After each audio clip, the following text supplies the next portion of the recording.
जिस रात को बुद्ध का परिनिर्वाण हुआ, आधी रात के समय सुभद्र नाम का एक परिव्राजक आया। उसके मन में कुछ शंकाएं थीं।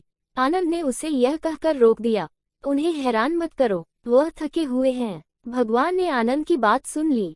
उन्होंने आनंद से कहा, नहीं आनंद, सुभद्र को मना मत करो, मेरे पास आने दो। वह परमज्ञान की इच्छा से पूछना चाहता है, हैरान करने की उसकी इच्छा नहीं है।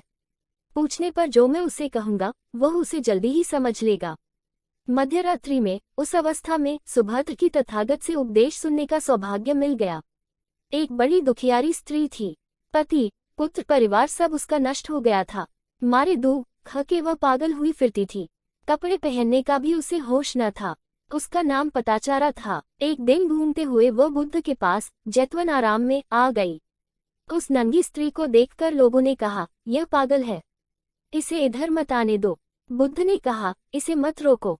जैसे ही वह पास आई, बुद्ध ने कहा, भगिनी, स्मृति लाभ कर। स्त्री को कुछ होश आया। लोगों ने उस पर कपड़े डाल दिए जिन्हें उसने ओढ़ लिया।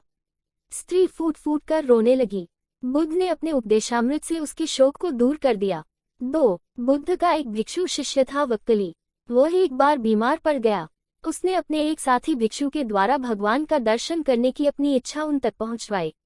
भगवान उसकी इच्छा पूरी करने उसके पास गए। दूर से भगवान को आता देखकर वक्कली उनका सम्मान करने और उनको आसन देने के लिए चारपाई से उठने की चेष्टा करने लगा। भगवान ने उसे यह कहकर रोक दिया कि अलग आसन तैयार है, उसके हिलने डुलने की आवश्यकता नहीं है, और वह बिछे आसन पर बैठ गए।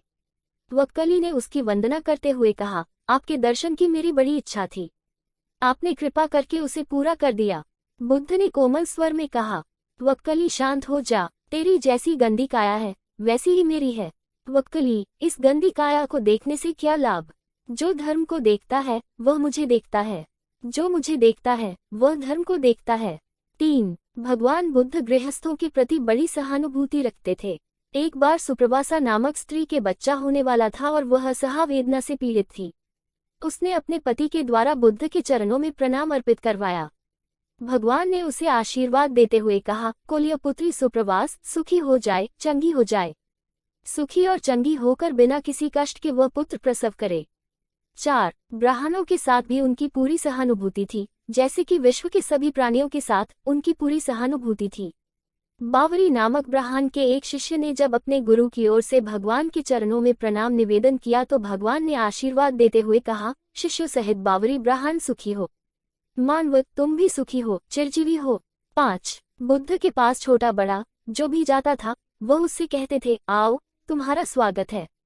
भगवान अपनी अंतिम यात्रा में पावा और कुसिनारा के बीच जा रहे थे।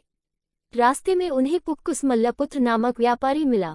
उसने उन्हें एक दुशाला भेंट किया, परंतु भगवान उसे अकेले कैसे आधाते। वह अपने शिष्य आनंद को सम्मिलित करना चाहते थे। उन्होंने कहा, पुक्कुस, दुशाले के एक भाग को मुझे उड़ा दे, दूसरे को आनंद को। पुक्कुस ने ऐसा ही किया। 6. भूल करने वालों के प्रति भी बुद्ध की अनुकंपा का पार न था।